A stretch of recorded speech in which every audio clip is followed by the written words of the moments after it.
दिल्ली विधानसभा निवडणुकीसाठी आम आदमी पक्षाची एक मोठी घोषणा झालेली आहे। आम आदमी पक्ष स्वतंत्र निवडणूक लढवणार आहे। आपचे संयोजक अरविंद केजरीवाल यांनी ही मोठी घोषणा केलेली आहे।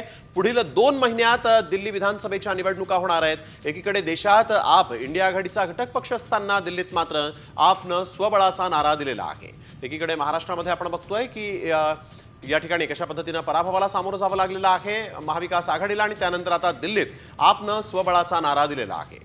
याआधी देखील आपनं पंजाबमध्ये देखील स्वबळावर निवडणूक लढणार असल्याची घोषणा केली होती आणि स्वबळावर निवडणूक लढवली होती। आणि त्यानंतर आपण बघतोय की दिल्लीत देखील अरविंद केजरीवाल एकला चलोरीची भूमिका इथं घेताना दिसतायत। तर एक महत्त्वाची बातमी आपण बघतोय, दिल्लीत आपनं स्वबळाचा नारा दिलेला आहे। आम आदमी पक्ष जो आहे तो स्वतंत्र निवडणूक लढवणार अशी मोठी घोषणा अरविंद केजरीवाल यांनी केलेली आहे। त्यामुळे दिल्ली विधानसभेच्या निवडणुकांमध्ये पुढील 2 महिन्यात नेमकं काय होतं हे पाहणं महत्त्वाचं असेल। तिसऱ्यांदा अरविंद केजरीवाल हे दिल्लीची तख्त राखतात का, दिल्लीची सत्ता आपल्याकडे घेतात का हे पाहणं महत्त्वाचं